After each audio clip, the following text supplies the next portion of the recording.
Els Bufacanyes, el programa que parla de còmics a Mataró Ràdio.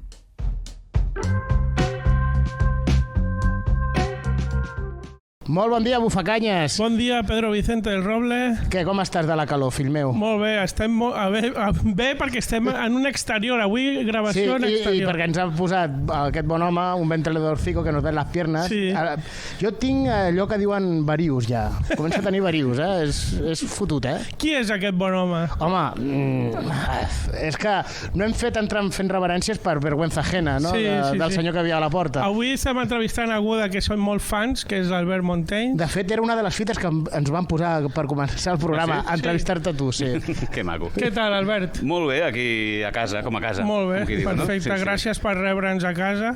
I per oferir-nos aigua fresca. Això també. Sempre tindreu aigua fresca. Els Bufacanyes sempre un pas d'aigua per vosaltres. Sí, has publicat ara fa res, per a ti que eres joven. Més republicat, no? Republicat. A juntar tot el que hi havia. Sí, de fet és un plaer, no?, fer llibres que ja tens dibuixats, perquè hem fet 5 pàgines, la portada, i ho hem triat tot, o sigui, hi ha feina, però no tanta com a una novel·la. Bueno, algunes pàgines extra. Qui no coneixi aquest per a ti que eres joven, que ara renombrat com per a ti que eres joven, és una compilació de històries que s'havien publicat el jueves, no?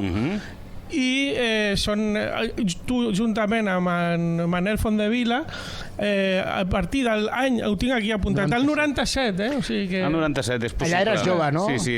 Allà tenia 25 anys, sí, clar, jo entre el jove és molt jove, en realitat. Va ser sortir de la carrera i dir a on paguen per dibuixar còmics. Només hi havia un lloc, de fet, que era el jueves, amb la qual cosa... Aquest era la primera sèrie que dibuixaves per al jueves, o també, perquè vas fer alguna altra, i no recordo si aquesta era la primera que feia... No, jo vaig entrar al jueves l'any 96. Sí.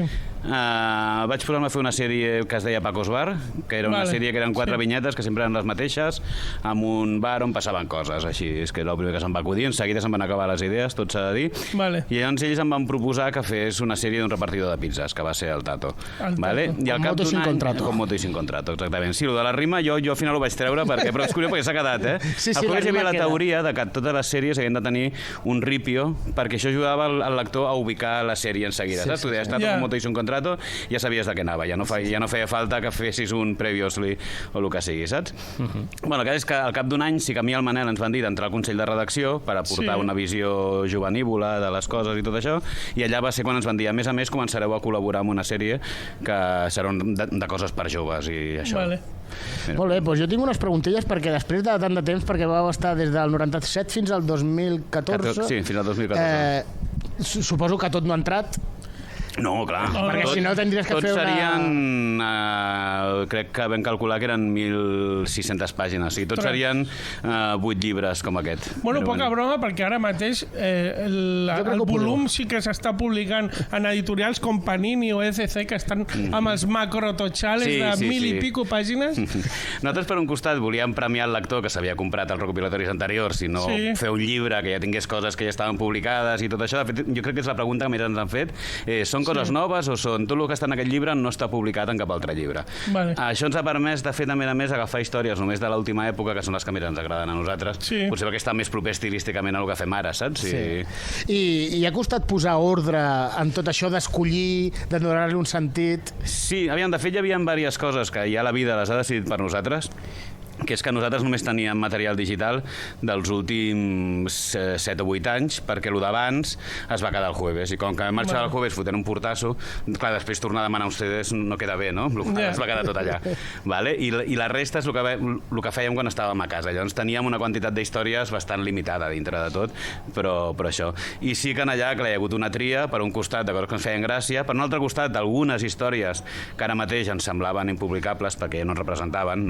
Sí, això, mira, ho tenia per aquí, per preguntar-t'ho. Sí. En el sentit de si rebuscant i remirant aquesta sí, aquesta no, aquí remirant heu dit que viejo soy para esta broma. Sí, no tant això, que també, perquè és veritat que a vegades, clar, són xistes alguns de fa 15 anys, perquè ja s'han fet vells o el que sigui, però a més a vegades, clar, el Jueves era un context, una revista en la qual hi havia una sèrie de coses que es donaven per sentades, que es feien així, i que ara són xistes que ja no colen, no? Que algú et pot dir, hòstia, això és una mica... I de fet, si et dic la veritat, no hi ha molts acudits que haguem rebutjat o que haguem canviat. O sigui, jo que en realitat he canviat un parell de paraules, hi ha algunes històries senceres que no les hem triat perquè no ens agradaven, però sobretot hi havia molt això, una visió a vegades una mica masclista de les coses. Hi havia un parell de pàgines sobre lo latino, que és la cosa més xenòfoba que he dibuixat mai a la vida i que directament no volia republicar perquè és que no sé en què estava pensant en aquell moment, però és igual. Sí, bueno, és el context també de l'època, no? Sí, a vegades hi ha coses... Tots quan fem retrospecte, tu perquè ho tens apuntat, però si tots fem retrospecte a la nostra vida... Jo sobretot el que no vull és que la gent digui ara ja no es pot dir res, perquè penso que tampoc és això. Simplement que hi ha coses que ara no les diria i que fa 15 anys sí que les deia. I ho aviseu també al pròleg del llibre, no? També hi ha com unes pàgines d'introducció també per contextualitzar una mica en l'època que es va publicar això, no? Totalment, sí. Que la visió era diferent de moltes coses. I de l'actualitat d'ara? Què creus que podríeu fer per a ti que eres joven? Home, jo crec que hi ha molta cosa. Si féssim per a ti que eres joven ja, o sigui, el Timo es veuria 10 hores lluny, perquè jo tinc 51 anys i el Manel en té 56, o sigui que ja seria com absurd. Nosaltres sempre havíem dit que, de fet, nosaltres, o sigui, feia per a ti que eres joven. Nosaltres no dèiem que nosaltres fossin joves, saps? Els joves eren els altres. Ara què es podia fer? Clar, jo crec que des de los reggaetones, saps? Vull dir que sé, clar, és que tot internet és un meme, no? Enorme. El problema ara mateix és que com que tots els xistes es fan als 5 minuts que passi alguna cosa, saps? Sempre hi ha algun memero que s'ha avançat amb el xiste, no? Sí. De fet, l'última època del Jueves ja va ser una mica això, que havíem de fer el xiste que no es feia a internet, amb la qual havíem de mirar primer tots els xistes d'internet i nosaltres, com que sortíem al cap d'una setmana de que passessin les coses, era un exercici una mica de fer la carrera amb xarxes. Sí, perquè abans, quan treu, sobretot al principi, internet era molt primari, o potser, no sé si al 97 hi havia internet, i si no era molt primari. Jo crec que sempre que hi ha hagut per a ti que eres joven hi ha hagut internet, diguéssim. Clar, un internet que trigava molt a baixar-te les fotos, no? Que estaves mitja hora, però... Sí, que era aquell... com es deia? El mòdem, que feia... Sí, que anava amb taxímetre. Alguna vinyeta que també parlava d'internet, o potser... En aquest llibre, de fet, concretament hi ha Twitter i tot, o sigui, ja està... Clar, pensa que les últimes historietes són de 2014, que no és tan diferent d'ara. Han passat 8 anys, però ja et dic, Twitter, per exemple, ja hi era, les xarxes socials ja hi eren, o sigui, hi ha coses que mateixes poden... Però bueno, suposo que ja el tema hater era com ara, que el tema hater ara és... Si no ets hater, sembla que tampoc sigui res a la vida, d'alguna manera. En aquell temps, d'algun acudit que vau fer, vau tenir algun problema? Hater o censura? Bueno, més o menys... Aviam, censura, jo sempre distingeixo molt, perquè un senyor que et digui que aquest xiste és una merda i no m'ha agradat gens, això no és censura, això és una opinió. Saps? Si un jutge t'envia a la policia i et tanca la revista, això és censura, no? És la diferència. D'això no n'hi ha aquí. Però bueno, d'això també, clar, n'hi ha molta també, però en tot cas, en el Jueves, nosaltres, o sigui, previ a les xarxes, inclús cada setmana rebíem 10 o 12 cartes de gent que no havia fet gràcia a algun acudit. Bastant correu físic, sí. I habitualment eren les coses que menys ens esperàvem, saps? Jo me'n recordo, en el nostre cas, perquè vam fer un tio fent pesca submarina amb bombones d'oxigen, que sembla que això per la gent que fa pesca és com lo fàcil, i no sé què, i que com es notava que no havíem entès res de la pesca submarina i que no sé què. O mencionaves un equip de futbol i t'inventaves un poble, o no te l'inventaves, però un poble que et sonava, que era molt petit, era l'Atlético de Navalcarnero. Sí, de Navalcarnero, i t'escrivia algú de Navalcarnero dient que això, no? Jo me'n recordo una vegada que vam fer un xiste, tenia com un noticiari fals i vam fer un xiste que era Teruel existe, no? Com que hi havia uns científics que havien anat allà i havien demostrat, no, empíricament que existia Teruel, doncs vam rebre una pila de cartes a Teruel de gent indignadíssima, no? Això és molt gran, perquè ara està el partit polític de Teruel existe, no? O alguna cosa sí, crec que sí, al final s'han apropiat del xiste. El que vull dir és que en tot cas això ha passat sempre, però en aquella època t'arribava una carta, te la llegies, la valoraves i habitualment deies, pues no té raó, i la tiraves a la paperera, no? Ara, diguéssim que se t'exigeix una resposta més immediata, no? Perquè tu poses un xiste a Twitter i a sota ve un tio i et diu, eres tontíssimo perquè no has entès, i en aquest cas tu et sents compel·lit, no, una mica a respondre, que jo crec que no s'ha de respondre, o sigui que el creador... Los del Mundo Today deuen tenir un màster en no responder. Sí. També, bueno, parlaves també del Jueves i del tema censura, que tu eres director del Jueves quan va haver-hi també la movida amb una portada que representava o semblava que eren alguna gent reial, no? Eren reals. Un personatge reial. I va haver-hi també aquest cas de censura que va ser, bueno, en va parlar molt perquè era necessari també. i que bueno, no sé si aquí heu fet alguna història nova en el nou recopilatori, heu fet alguna història nova. No sé si també us heu sentit censurats en algun moment a l'hora de fer aquesta història. En Manel Fondevila també treballa per diaris, si no m'equivoco. No sé si has parlat també. Tu no toques tant temes d'actualitat, potser? Jo sortint del Jueves he abandonat bastant l'actualitat perquè n'estava bastant tip, la veritat. Era una cosa que ja no m'atreia. Jo, de fet, a mi m'agradava l'humor més surrealista, més costumista, i l'humor d'actualitat era una cosa que mai havia tocat fins que vaig entrar al Jueves, que ja anava amb la feina, no? Clar, el Manel, jo crec que en els medis en el que està no rep pressions perquè ha tingut molta sort i que ha hagut en dos llocs que, per lo que jo sé, saps?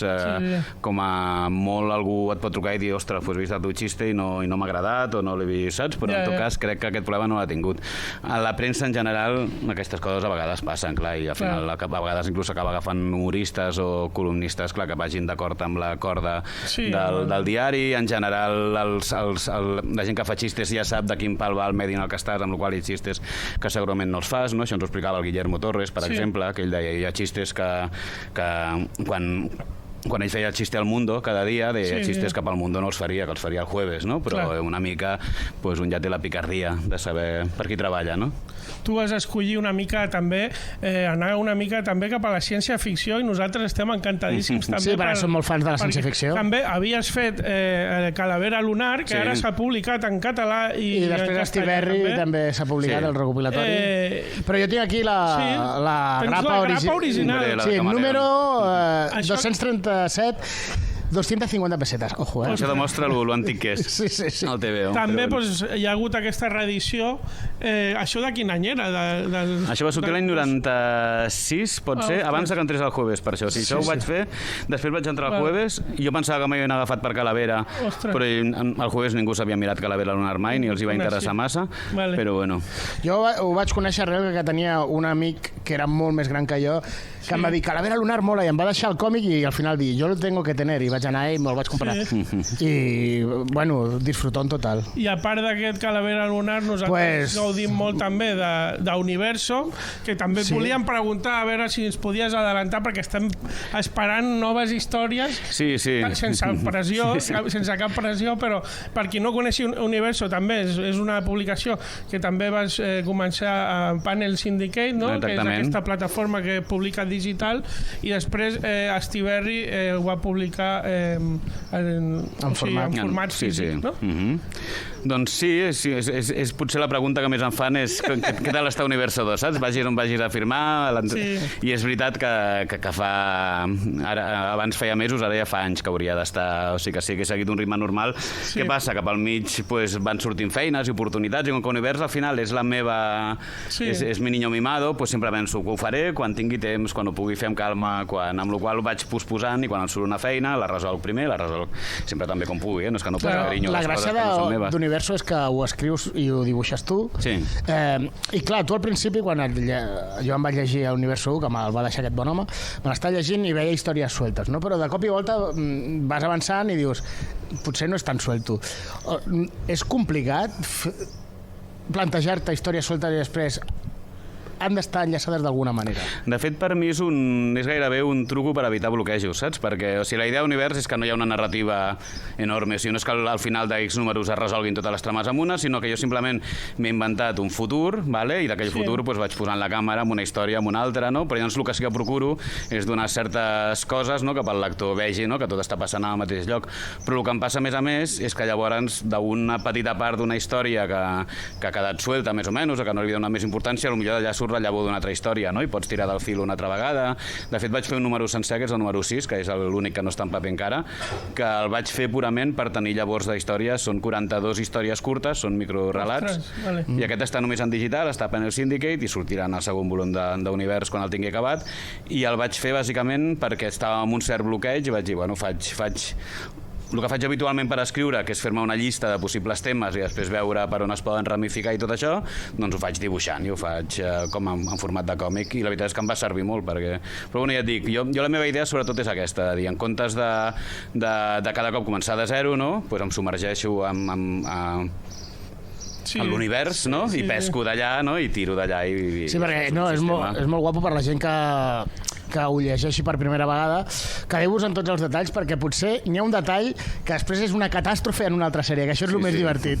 I molt guapo. I després, bueno, jo crec que és una de les 3 millors obres arrel de dibuixar, el Matadero 5, editat per Esteberri, amb una edició super guapa, amb l'adaptació de Ryan North, i clar, com és treballar amb una persona que ja no està?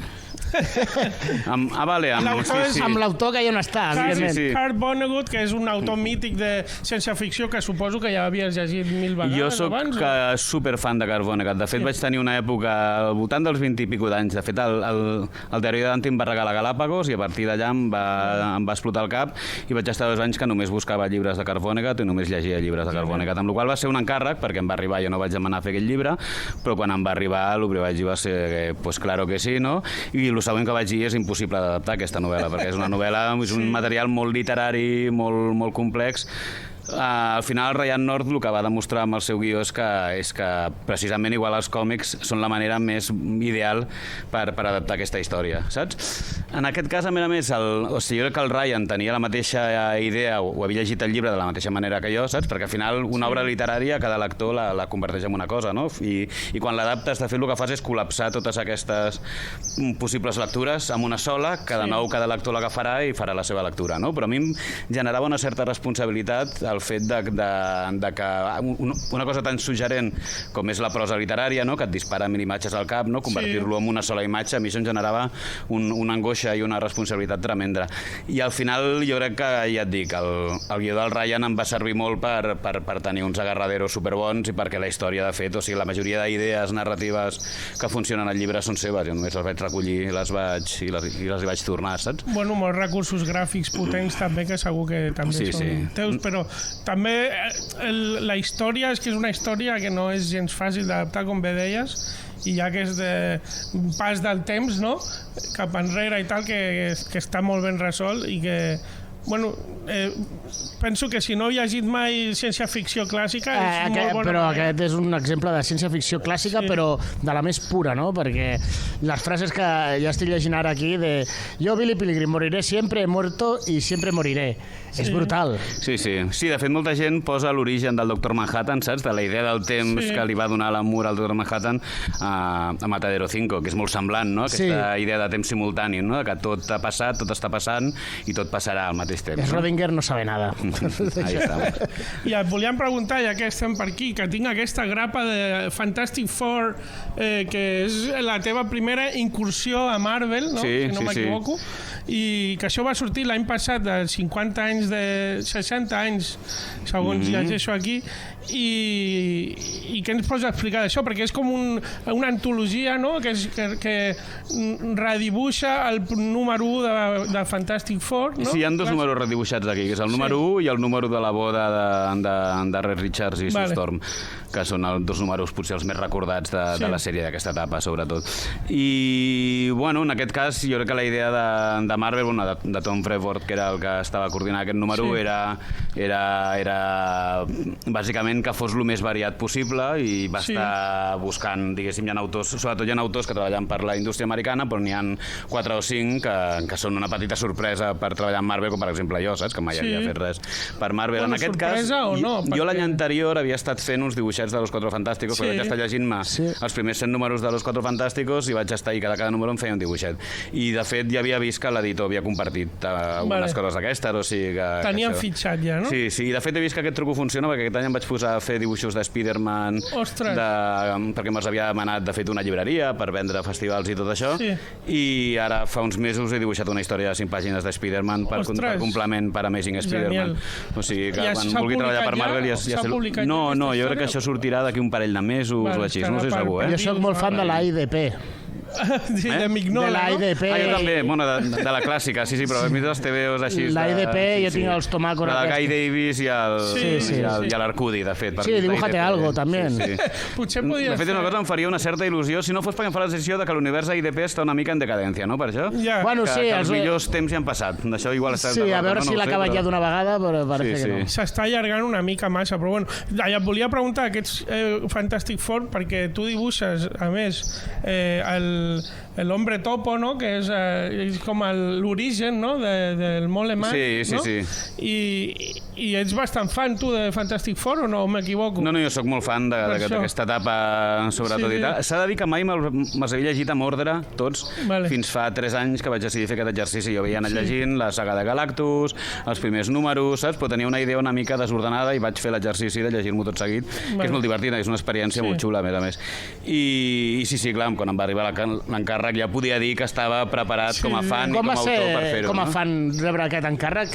Va ser per Twitter o per mail? Em va arribar per mail, clar, sí, en aquest cas. I tu creies o et penses que era una broma? No, aviam, jo de fet tampoc, em sap greu dir així, però jo tampoc ambiciono treballar per Marvel. Em faria gràcia fer alguna coseta suelta, o si em demanen, saps? Jo sempre dic, fer un número, fer una sèrie de 4 números encara, però treballar per... La gent que treballa per Marvel es cansa molt també al final del dia i no es queden res del que fan, saps? Al final estàs treballant amb uns personatges molt icònics que són molt atractius i ja et dic, o sigui, és una alegria quan te carreguen una cosa d'aquestes, dir, no, em deixen jugar amb aquestes joguines i fas el que vols i tot això, però com a plan de vida sí que jo cada cop m'escriuen, dic, bueno, sí, guai, i ojalà fer alguna cosa especial, que sigui diferent, que sigui el que sigui, però no és que tingui la idea de dir ojalà entrar en aquesta liga, saps? Hi ha gent que admiro moltíssim, alguns dels meus millors amics són dibuixant de Marvel, però jo no tinc ni tan sols l'ètica de treball que un necessita. I de DC et faria gràcia o ja no... Sí, de fet, a mi sí, els personatges m'agraden. Jo tinc un problema bàsic que és el que a mi els superherois m'agraden quan són molt pop o quan són paròdics, però quan es prenen en sèrio a si mateixos, a mi els superherois em semblen, no sé com dir-ho, per no enfonsar-me jo a mi mateix la meva carrera. A partir de ser una gent, diguéssim, amb unes tendències autoritàries, saps? O sigui, Batman és un personatge que no es pot defensar de cap manera. És un tio multimilionari que odia els pobres perquè li va passar una cosa bastant terrible, és veritat, però la seva manera de resoldre aquest problema és vestir-se de fetitxe i sortir al carrer a tonyinar gent, sobretot gent pobra, perquè és la gent que delinqueix, clar. Però bueno, amb la qual cosa... No tenia jo aquesta visió de Batman. Jo no tinc ni tan sols aquesta visió heroica de les coses. Jo me n'adono que en els còmics que escric jo mai es resolen les coses per la violència, saps? La gent tendeix a prendre una actitud més aviat passiva, saps? O sigui, el meu món és més potxo, saps? I un món en el qual tothom està tot el rato amb les potes obertes dient ara hem de fer això, ara li fotrem una hòstia a aquest, ara anirem a lluitar. A mi tot això és un univers que com a lector m'entreté, però com a autor no em representa, o sigui que no forma part tota aquesta... Els americans són molt violents, a més, si tot es resol a bufetades sempre, saps? I jo això no ho sé escriure, no sé com funciona, saps? O sigui que per això m'agraden els Quatre Fantàsticos, perquè són científics, són uns tios que en comptes d'atonyinar la gent, a vegades també, però estan allà investigant coses i això sí que és maco. Genial. També et volíem preguntar perquè rebuscant entre els còmics i revistes del meu pare, ell havia participat a una revista que es publicava a Mataró als anys 80, finals dels 80, que es deia Que Trames, i era com un fanzine mig revista publicat amb diners de l'Ajuntament, si no m'equivoco, i van participar diversos autors que estaven estudiant a l'escola Josso i entre ells estaves tu per allà també. Sí, perquè la gènesis de tot això va ser un noi de Mataró que es diu Toni Ubiol, suposo, fa temps que no el veig, que era el que una mica va començar a coordinar tot això i era alumne de la Josso, anava amb mi a la Josso l'any, m'ho invento, però 85 segurament o una cosa així, i això, i a partir d'aquí ens va dir, vols formar part de la revista? I endavant, i llavors cada dissabte anàvem a Mataró fent unes reunions. Genial. I va ser com el primer que participaves de publicació? Jo crec que va ser el primer que vaig publicar a la vida en algun lloc, va ser a la revista Que Trames, sí. Vaig fer... Pues guardarem amb candau el número que tenim del Que Trames, perquè aquesta publicació Bueno, era com una revista que també parlava sobre l'actualitat del còmic. Clar, allà sí que no teníem internet i era... Clar, sí. De fet es feia un butlletí també, que era mensual. La revista sortia cada 3 mesos, crec que el butlletí era mensual, que eren 4 pàgines, i eren tot notícies, jo escrivia també i tal, i jo pensava, d'on traiem les coses? Perquè en aquella època no hi havia... Jo crec que si algú t'explicava alguna cosa ho posava, saps? Encara que no hi havia manera de comprovar-ho. Encara que fos fake news. Sí. Sí, bueno, el tema fancinero i tal. I volíem fer-te també algunes preguntes del Bufatès. El Bufatès, que com sempre me l'oblido, però tinc les preguntes al cap. Parlem de recomanacions, ja que ens escolten molts lectors i també molts autors i autores, recomanacions de lectures, unes quantes. Sí, què t'estàs llegint ara? Jo m'estic llegint Children of Ruin, que crec que s'ha publicat en castellà, com el nom d'Herederos de la Ruïna o alguna cosa així, de l'Adrián Tchaikovsky, no sé si coneixeu l'autor. Pues això, bueno, tu que recomanaré la novel·la anterior, que és la primera novel·la d'una saga de 3, ¿vale? Que es diu, en castellà es diu Herederos del Tiempo, ¿vale? I en anglès Children of Time, i és una novel·la sobre o sigui, és un 2001 invers, ¿vale? És una gent que vol terraformar un planeta i vol enviar uns primates i que evolucionin amb homes, però els primates palmen pel camí i llavors els que evolucionen són unes aranyes durant milers d'anys. I els homes durant milers d'anys els van enviant senyals de ràdio i les aranyes pensen que són els déus que estan allà, saps? I van evolucionant. I la novel·la, bueno, té molt més que això. O sigui, el que us he explicat no és un spoiler perquè passa al principi del llibre, no? Però a partir d'aquí és un llibre de ciència-ficció, d'aquesta idea superxula i tot això. I de còmic, què us puc dir de còmic que m'hagi llegit últimament? Bueno, mira, faré una doble recomanació, per un costat perquè són molt amics meus i per un altre costat perquè crec que són 2 llibres que, o sigui, entre ells s'han influït molt i es complementen molt, que és Aquella averia, de Lorenzo Montatore, i Ruido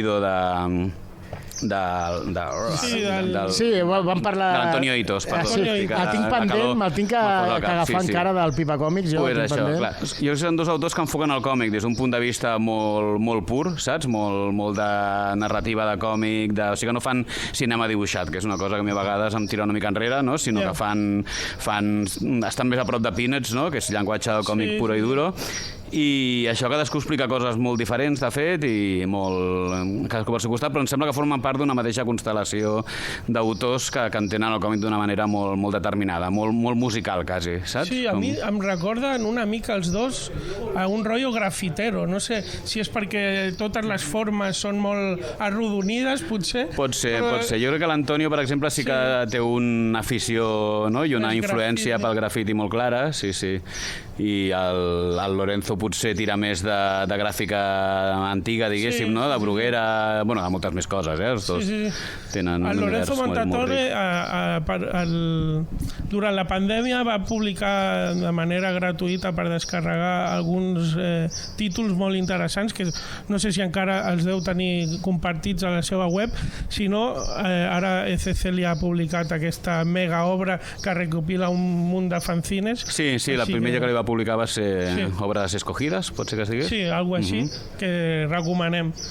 Volia també una recomanació de Quatre Fantàsticos, perquè no sé si ens recomanes l'etapa clàssica dels 60 o potser John Byrne o... Mira, si dic la veritat, l'etapa de John Byrne no me l'he llegit. Però bueno, ara mateix tinc dos coses que en els pròxims anys faré, que és llegir-me l'etapa de John Byrne i llegir-me l'etapa de Jonathan Hickman, que la de Hickman sí que me la vaig començar a llegir en el seu moment, m'estava agradant, però jo amb les grapes sóc un desastre i quan me'n faltaven 2 o 3 i tenia números saltejats, ho vaig deixar i vaig dir, quan surti el recopilatori me'l compraré, saps?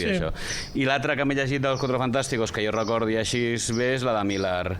Marc Millar. Sí, no? Aquesta sí que deu ser violenta. Perquè Marc Millar és molt violent. És més sèria i menys pop. És veritat que té aquesta cosa... Jo crec que no és tan violenta, perquè ell suposo que ja es feia càrrec de que els Quatre Fantàsticos no són aquest tipus de llibre, no? Però potser sí que és més d'orilla, no? Més així. I jo, la veritat és que per mi, com l'etapa en la que Kirby es nota que comença a prendre les riendes una mica de la cosa i comença a créixer com a autor, que és a partir d'uns números abans de l'arribada de Galactus fins fins al final de la seva etapa ben bé, fins al número 100 i pico. Per mi allò és un crescendo d'inventiva, es converteix en una novel·la riu, en la qual no paren de sortir idees i més idees, saps? I jo em quedo amb això. T'està agradant la Biblioteca Marvel, aquests numerillos que estan sortint dels Quatre Fantàsticos i d'altres personatges? De fet, m'estic comprant els de Spider-Man perquè era una altra etapa que, o sigui, no, de l'Spider-Man de Ditko, també m'ho havia anat llegint suelto, m'he llegit algunes etapes de Romita, La muerte de Gwen Stacy, però ho tinc tot molt així, molt suelto. Jo tinc la cosa que jo d'adolescent no llegia superherois. Jo d'adolescent va començar a sortir els còmics per adults, el Címoc, el Víbora, vaig entrar a l'Underground molt ràpid i tot això, i llavors tinc un buit allà emocional, crec que inclús jo no he llegit ni els X-Men de Claremont, ni m'he llegit, saps? Tinc una cosa allà com que no. Llavors, el que val la pena ho he anat recuperant amb el temps, perquè sí que a partir de l'explosió aquesta dels últims 80, de Frank Miller, de l'Amur i tot això, vaig recuperar una mica i, evidentment, si un TVO està bé, me'l llegeixo, però hi ha una època allà que tothom la reivindica molt i que jo m'he anat llegint cosetes sueltes, clar, que no... I que inclús jo crec que no he llegit quan l'havia de llegir. O sigui, jo m'he intentat llegir com a adult els X-Men de Claremont i Byrne i allò m'ha semblat un rotllo patatero, saps? Però entenc que amb 14 anys, amb 15 ha de ser una altra cosa. No ho diguem gaire alt, però sí. Jo també els vaig intentar llegir. Bueno, Jo ni vull entrar a llegir-me els X-Men, perquè... Jo vaig provar, perquè al final s'ha de provar tot, però vamos. Sí, no... Jo no, perquè dic, com m'agradi, tinc un problema. També és veritat que tu, pel teu rotllo, almenys, no sé, si llegeixes alguna cosa, o sigui, si t'agrada més llegir còmics semblant al teu estil, o prefereix... Però entenc que sí, perquè com deies que fuig una mica del rotllo cinematogràfic i tu tens un rotllo més... semblant, per exemple, com dèiem, al Montatore, o potser més pop, no? Estàvem dient, no? Els superherois més clàssics com Kirby o Ditko, potser sí que entenc que t'agraden més perquè tenen aquest estil... Sí que la cosa icònica i la cosa... O sigui, el dibuix de superherois que hi ha ara a vegades, que té un punt superrealista, com de concept art, tot ben il·luminat, tot... Aquest tipus de... A mi em sembla que els superherois han de ser colors i han de ser bajanades i han de ser coses, saps? Jo que sé, Mike Allred, per exemple, compro, no? Però hi ha coses que no... Que simplement és que ja quan entro a la botiga, clar, hi ha tanta oferta que tires, gravites cap al qual el que t'atrau. Tot i això, jo crec que llegeixo una mica de tot. Potser de manga modern, si me n'adono que en compro molt manga, però gairebé tot està dibuixat als anys 70, 80, finals dels 60, saps? I tot això perquè és una etapa que em sembla com molt interessant i molt vibrant, i ara amb tots els mangas més nous de xavals d'institut amb corbata i americana, saps? No los distingo. Mira, el meu germà és molt de manga i així de rebot he començat un que és Rooster Fighter. Bueno, aquest jo el tinc. Mira, és dels mangas nous que m'he comprat, és aquest superfan. Sí, més una barreja de Gon i un TVO de samurais, no? Sí, i de One Punch Man una mica, també. Sí. És una locura. Aquest sí que vaig veure el primer i, bueno, de nou, a mi les bajanades sí m'agraden, amb la qual vaig veure el TVO. La premissa ja és molt boja. Per acabar, una altra recomanació que faré jo, i és d'un manga que no m'he llegit, però el vaig estar fullejant, que es diu Evol, no sé com li diuen. No sé si l'has vist, que la portada aquí en castellà de l'edició de Panini l'ha fet en... com es diu? Ostres, David... És un autor que treballa per Marvel. Si no ho poses en la... David López seria, no? No és en David López. És un que ha fet el Spider-Man, Ben Reilly, Spider-Man, que ha treballat ara.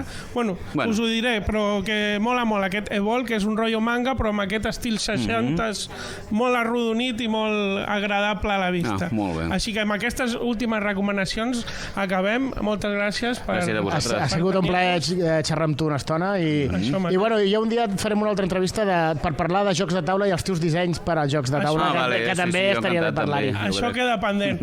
Us recomanem a tots que llegiu el Para ti que eres joven, perquè ja som molt vells tots. I el Matadero, i el Calavera Lunar, i tot el que sigui de Montells ho compreu. I ens veiem aviat. Fins ara, bufaganya! Adéu, bufaganyes!